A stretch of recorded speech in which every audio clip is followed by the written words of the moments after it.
Ukraine waited, poised for a singular error, then struck the Crimean command node with lethal precision in 9 seconds at 5 a.m. Shadows of dawn cloaked the Crimean coastline, enveloping the officer villas in an unsettling calm, almost theatrical. 3 miles offshore, a Craig 5-7 drone boat, valued at $100,000, glides across the surface like a razor through water. It carries 8 OSAX FPV drones, each costing between $8 to $100. But the true threat lies deeper, hidden from sight. An R-17 Sea Spear micro-missile worth $12,000, designed to cripple radar systems, and an Aquiline Recon mini-jet, priced at $40,000. Its thermal sensors meticulously scan every heat signature along the shore. The ocean remains still, the villas eerily silent, yet the dawn's first light heralds the impending storm. Amid the tranquility, the first sign of danger breaches the surface. An Mi-8 AMPH helicopter, a $12 million symbol of Russian air supremacy, veers from its patrol path, descending toward the coastline to investigate further. It detects a faint, irregular signal skimming across the water. The rotors carve severe arcs through the early light, scattering gulls as the pilots shift from routine to combat readiness. Without forewarning, the Mi-8 unleashes a barrage of warning rockets, fiery streaks filling the sky before crashing into the waves with ferocious force. But the sea retaliates in kind. 2 OSAX FPV drones, compact and agile, each valued between $8 to $100. They deploy flare decoys, each costing between $2 to $100, erupting into blinding bursts of fire that divert the rocket lock. The warheads sail wide, striking only empty ocean. It may seem chaotic, but it is a meticulously orchestrated response. Ukraine's smallest assets compel a multi-million-dollar helicopter to falter first. Perched above, a Spetsnaz reconnaissance team listens intently. One operator catches a glint, a sharp metallic flash darting past the rocky outcrop. It's the Aquiline Recon mini-jet, a $40,000 heat detection scout slicing through the wind. He readies his anti-drone rifle, a precise instrument priced at $25,000, and squeezes the trigger. The shot whizzes past the Aquila's tail, close enough to singe the paint, yet not enough to damage its core systems. Instead of retreating, the Aquila 9 executes a sharp maneuver, banking perilously close to the cliff face, dust swirling from the stone. Its thermal sensors are mapping everything: the helicopter's exhaust, the sniper's hidden location, the concealed antennas near the villa compound, all relayed back to the Crate V7 stationed offshore. No casualties, no wreckage, no blaring alerts, yet a line has been crossed. The initial warning rocket, the first flare. Each near miss signifies the start of a multifaceted conflict escalating quickly. This is merely the ignition point. The fuse is lit. Witness this strike: 1 for courage, 2 for power, 3 for peace. The moment the warning shots fade, echoes in the air. Russia reacts, pushing inland.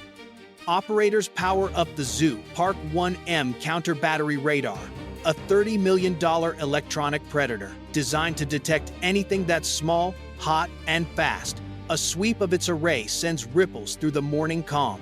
Within moments, it locks onto one of the OSAX drones skimming the water's surface. A sharp confirmation tone resonates in the control cabin. Target acquired. But Ukraine anticipated exactly that. Offshore, the Crate V7 registers the lock-on alert and springs into action. A hatch snaps open, and a single R-17 Sea Spear micro-missile, valued at $12,000, breaks free from its cradle. It ignites in a dazzling white flash. The missile darts across the water like a metallic dragonfly, hugging the surface until the last possible moment. Then it ascends, just enough to align its trajectory with the zoo park's auxiliary antenna. 40 milliseconds later, the Sea Spear strikes, ripping the metal grid into blazing scraps. Inside the radar cabin, every screen glitches simultaneously. The tracking window disintegrates into static as the main processor falters. For the next 40 seconds, the zoo park is blind. 70% of its scanning capability obliterated by a missile cheaper than a soldier's annual salary. Russia responds with a fury it knows best: speed and overwhelming force. A Su-25SM ground attack jet, a flying hammer worth $11 million, roars from a nearby runway. Its engines howl as it skims low over the coastline, searching for the signature that just crippled their radar grid. The pilot engages thermal imaging. No heat signatures, no obvious targets, just a shimmering shoreline. Instinct tells him something lurks beneath, but it's concealed. It lies below him. The OSA-X drones descend to 15 feet, skimming the water's surface with precision. Their prop wash leaves twin trails on the open sea. They slip into the cliff's shadows, navigating a blind spot beyond the jet's optics. Every maneuver is calculated. Each moment alive is borrowed.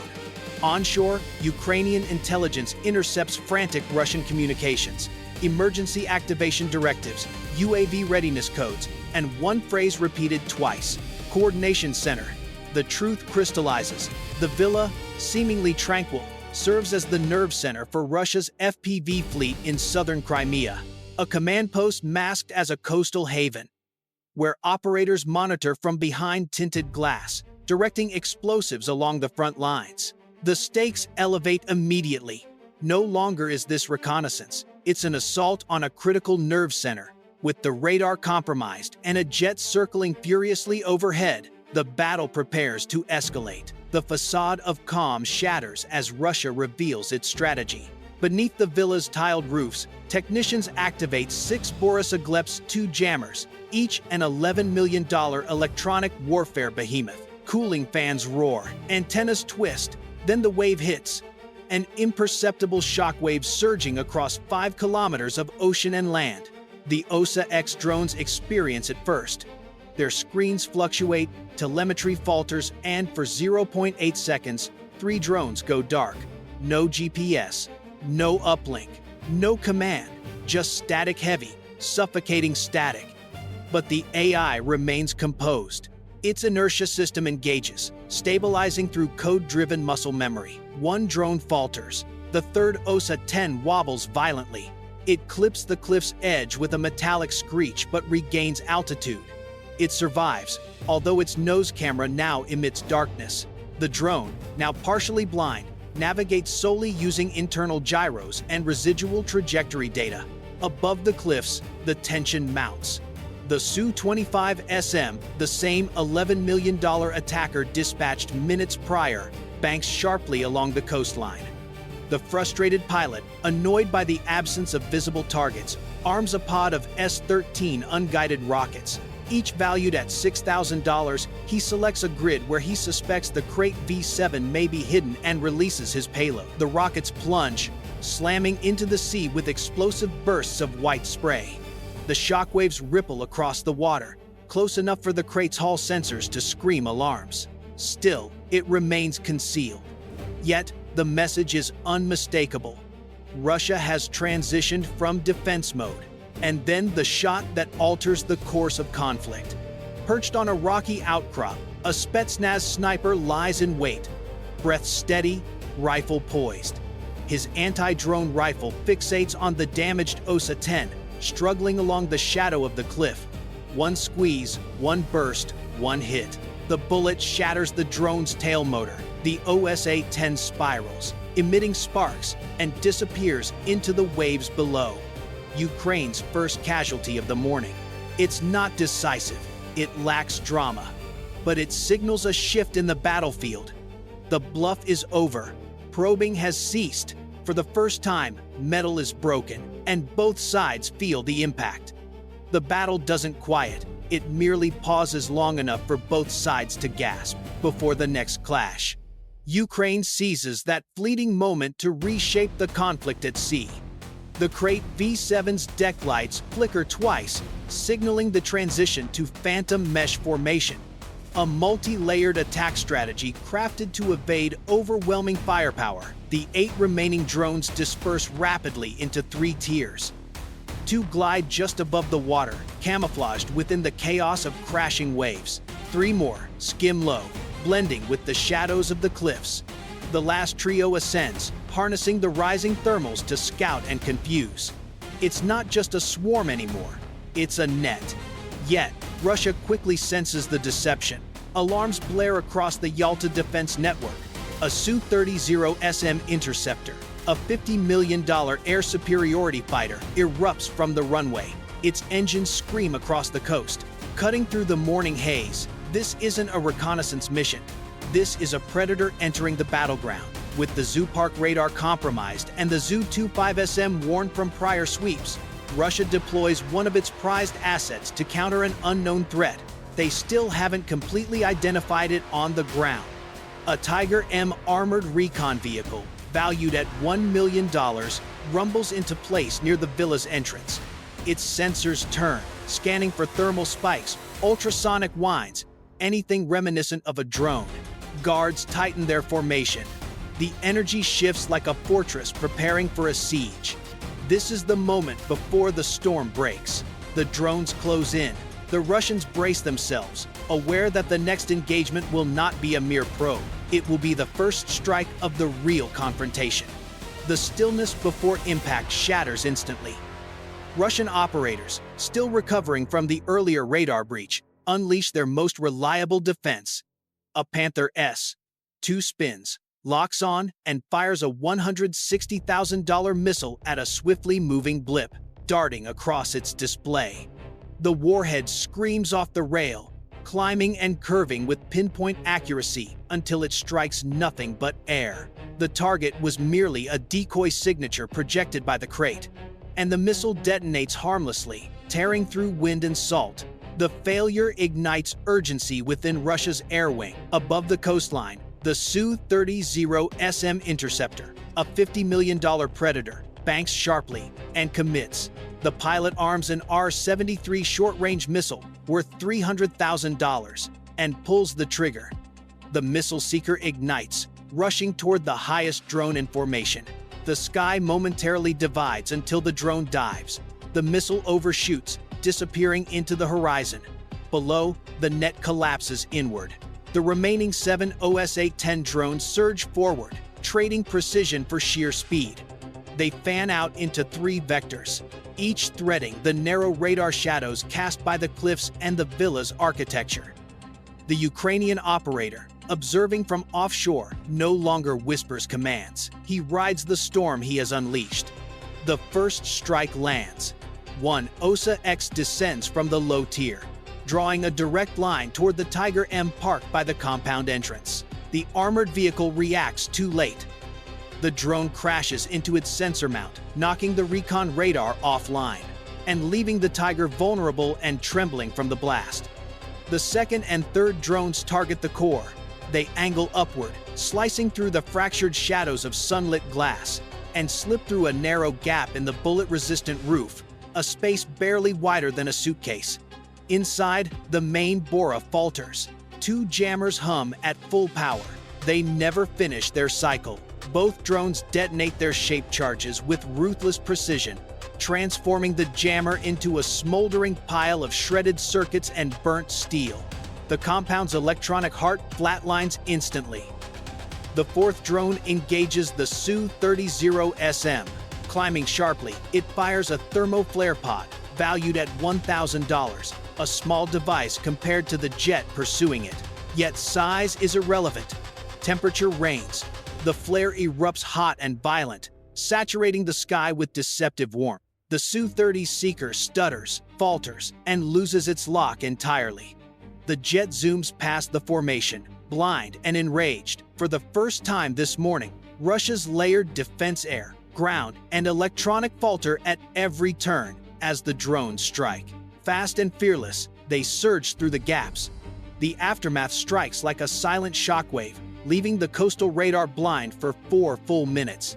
Ukraine seizes its chance. The grain corridor widens as Russian patrol routes collapse inside the devastated villa.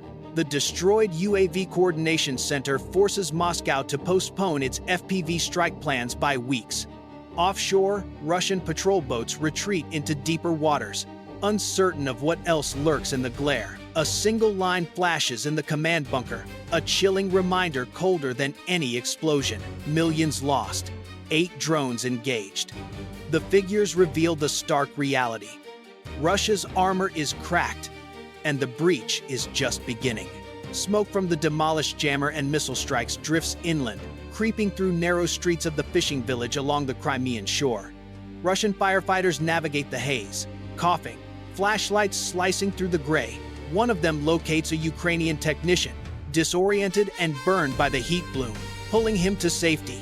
Without a word exchanged about sides or uniforms, Ukrainian border guards across the waterline issue warnings over loudspeakers. They urge families to stay clear in case any damaged drone spirals off course. Children from both communities are rushed into shelters. As the wind shifts, carrying the chemical sting of burning electronics, the question left behind is sharper than any missile. When a drone costing $800 can outsmart planes and missiles valued in the millions, who truly bears the cost? The armies or the civilians trapped between the waves? At 3:47, over the western edge of Kubinka Air Base, the silence shattered without warning. 3 Russian Ka-52 surged from the tree line, launching volleys of 80mm rockets at Ukrainian drone positions. S-400 radars scanned a 150-mile radius, while Cornet teams scattered across bunkers, eyes fixed on the woods. This was no recon flight. It was a preemptive strike to seal one of Russia's last significant air bases west of Moscow. In mere seconds, the air turned hostile. The battle for Kubinka had commenced. Keep your eyes glued to the screen until the truth is uncovered. Remember to subscribe to the channel and share your insights about this battle in the comments below. Thank you for watching.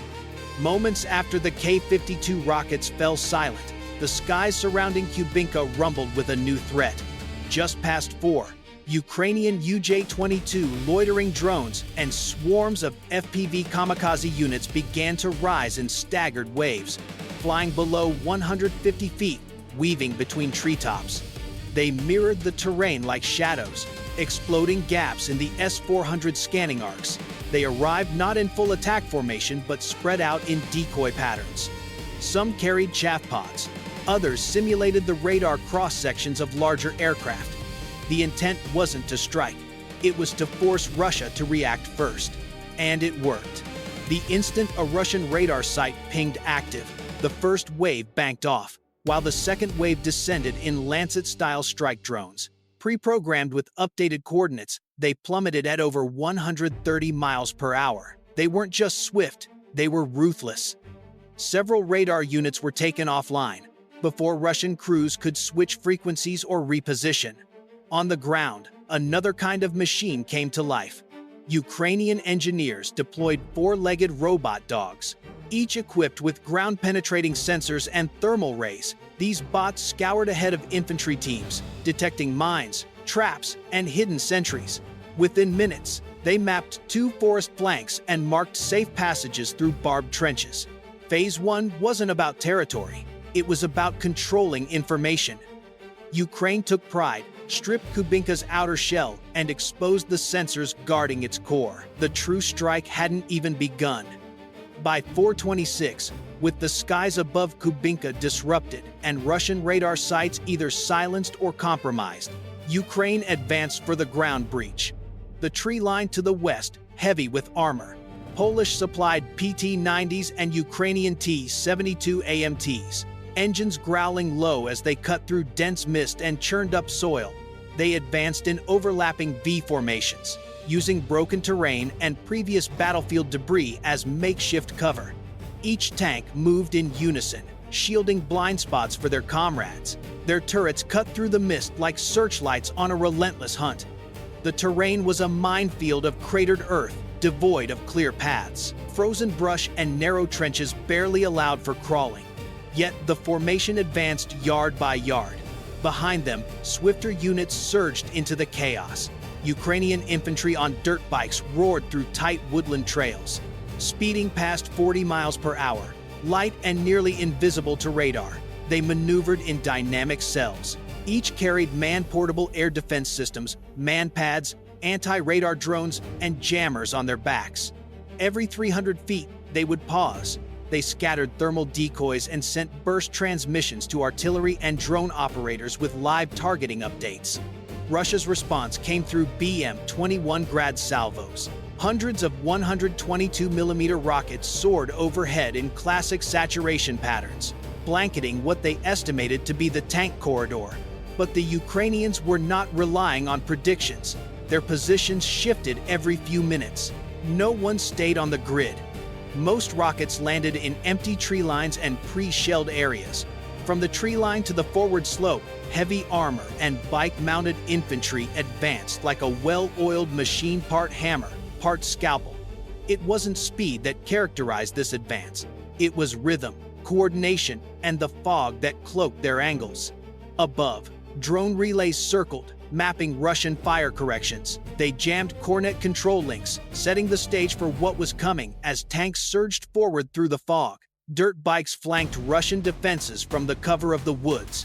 At 4:52, just 26 minutes after the armor breach commenced, a flight of Ukrainian Su-25 seconds roared in low from the southeast, skimming just 200 feet above the treetops.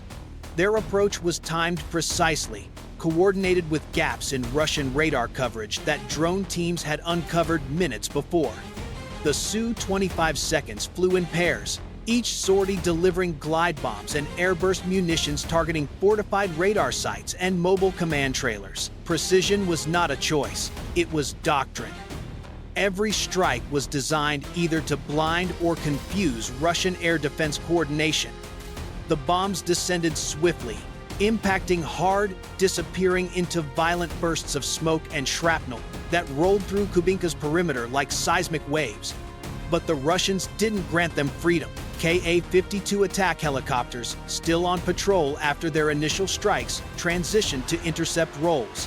From hover positions above bunkers and forest edges, they launched shoulder-fired 9K-38 Igla missiles, heat-seeking weapons for rapid defense. Several Su-25 seconds were targeted mid-flight, their pilots executing sharp, evasive maneuvers. That's when the jammers activated, trailing in the wake of the main attack wave. Mi-8 helicopters outfitted with electronic warfare pods penetrated the zone. Their mission was not to fire. It was to blind deploying digital radio frequency memory, DRFM jammers. Infrared countermeasure bursts turned Ka-52 lock-ons into nothing but confusion. Missile trails veered off. Radar images oscillated. The battle morphed into a guessing game. Above the tumult, a thick dome of interference enveloped the base. Frequencies clashed, targeting screens flickered. Neither side could completely trust their information. It wasn't merely a dogfight. It was a savage brawl of signals, noise, and raw nerve. Below, Ukrainian FPV drones seized the opportunity while Russians looked skyward. Dozens of small, unmanned units scuttled across the base, slicing through exposed fuel lines and wedging into hangar doors. Some carried EMP payloads. Others jammed mechanical systems. A few detonated near blast walls, creating entry points for the next wave. By 5:15, half of Kubinka's outer sensor grid had gone completely dark. The base still had resolve, but its senses were failing fast, with half of Kubinka's outer sensor grid compromised. The air above churned with electronic static.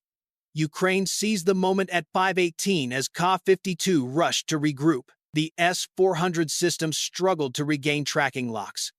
The assault moved to the southern perimeter of the base, targeting the secondary runway. Leading the charge, mine-clearing robots sought out low-profile machines programmed for breaching the front lines.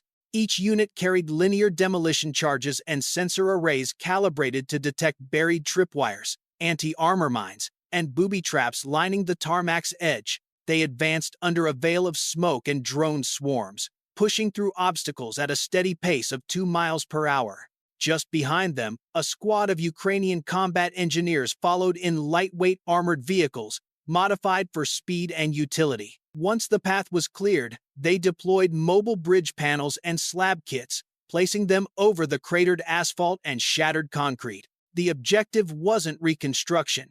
It was to make the route barely navigable, just long enough for the next phase. Then came the hammer. A J-dam, dropped from a Su-24 minutes earlier, struck the base's central control tower directly. The explosion didn't level the building. It shattered its nerve center. The windows blew out and communication dishes buckled. A section of the upper floor caved in, blinding, yet not collapsing the entire structure. Through the haze and falling debris, a Ukrainian Special Forces unit moved swiftly, inserted earlier via a helicopter drop beyond the tree line. Their mission wasn't about taking ground. It was precision execution. Neutralize satellite uplink arrays, disable the fiber backbone, and deploy a portable jamming tower to cut outbound communications to Moscow for at least 12 minutes. 12 minutes. That was their window. Sufficient time to disrupt Russian coordination, to widen the breach. Just enough time to prepare for the final blow. In this battle, time was not merely a variable. It was Ukraine's most potent weapon. By 5:32, only minutes after Ukrainian special forces jammed Kubinka's outbound communications, Russia retaliated with ferocity. A new mobile radar node activated near the northwestern edge of the base, likely one of the few systems kept in deep reserve. Within moments, its signals pierced the interference, guiding S-400 launchers into action. Surface-to-air missiles screamed skyward. Hunting for lingering Ukrainian aircraft and jammers, one Mi-8 narrowly avoided a direct hit, diving for cover behind a tree line.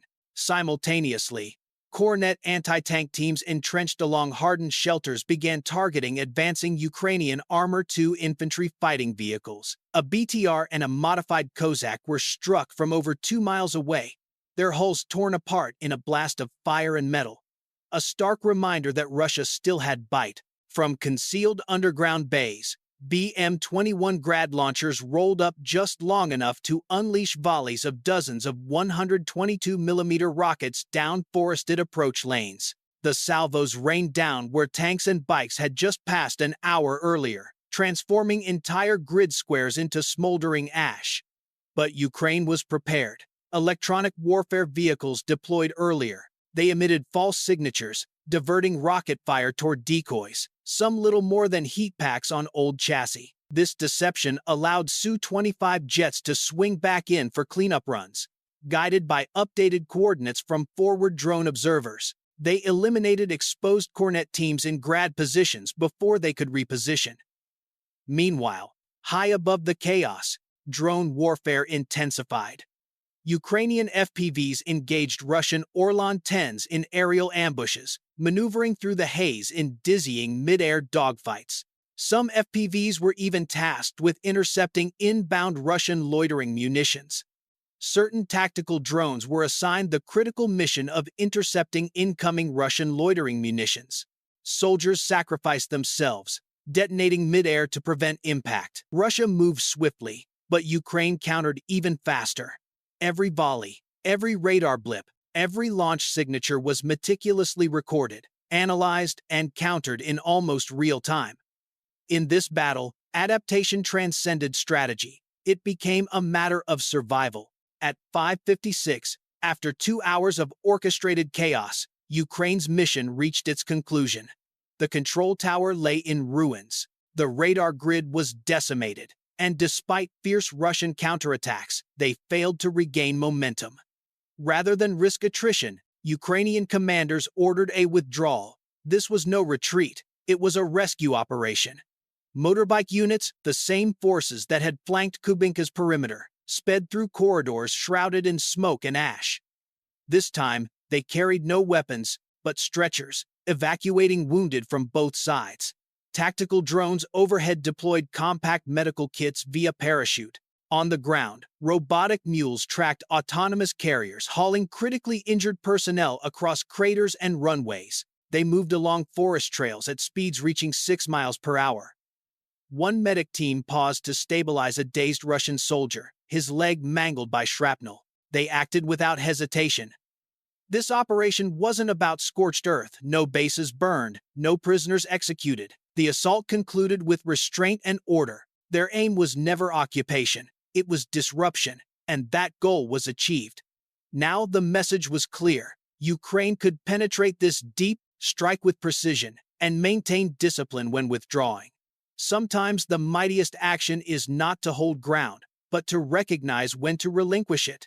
As Ukrainian bikes and robots transported the wounded through smoke-filled corridors, the full repercussions of the strike crystallized.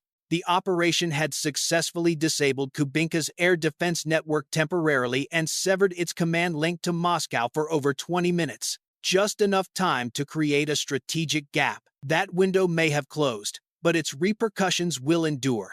Russian forces were compelled to reassign reserve radars, reconfigure fire networks, and reposition rapid response units around the capital's outskirts. This was more than a tactical raid. It was a strategic warning. Even Moscow's secure perimeter could be penetrated swiftly and precisely. A looming question now prevails. Will Russia extend its air defense perimeter, or will it opt for cyber retaliation or a new offensive in a different theater? Ukraine's lesson was unequivocal. Speed, joint force coordination, and restraint win battles that sheer brute force cannot. And the final image told all: drones and robotic medics hauling soldiers, friend and foe alike, from the remnants of a fortress once deemed untouchable. At 15,000 feet, they provoked Russian Su-30 SM interceptors into drawn-out dogfights over open water, diverting air cover away from the piers. Their radar signatures acted as bait, granting the ground assault a narrow but crucial 5-minute window. In that moment, T-72 AMTs pivoted to breach barricades, while Rosa Max deployed infantry armed with anti-armor rockets and electronic jammers. Russian defenders attempted to regroup with BMP, 2 squads and sporadic mortar fire, but every maneuver was tracked. Counter-battery drones relayed positions in seconds, enabling Geopard barges offshore to unleash 35mm bursts along the shoreline. By the time Russian reinforcements closed to within 1,000 yards, the pumping grid was paralyzed, and key junctions were secured under Ukrainian control. What started as a high-speed naval breach had evolved into a tightly coordinated ground encirclement. Tanks, infantry carriers, bomb detection robots, and aerial reconnaissance intertwined, creating a relentless machine. With underground arteries severed and approaches secured, Doja's fuel lifeline drained away, paving the way for deeper strikes ahead. The pier transformed into a combat labyrinth of twisted steel and burning diesel as Ukrainian forces pressed on.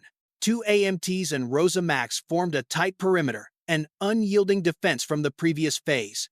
Small unmanned ground vehicles, UGVs the size of all-terrain carts, rolled off hidden ramps, vanishing into the shadowy service tunnels. Armed with thermal scanners and LiDAR, these robots mapped the underground fuel arteries in real time. Encrypted coordinates streamed back to fire control hubs situated above ground.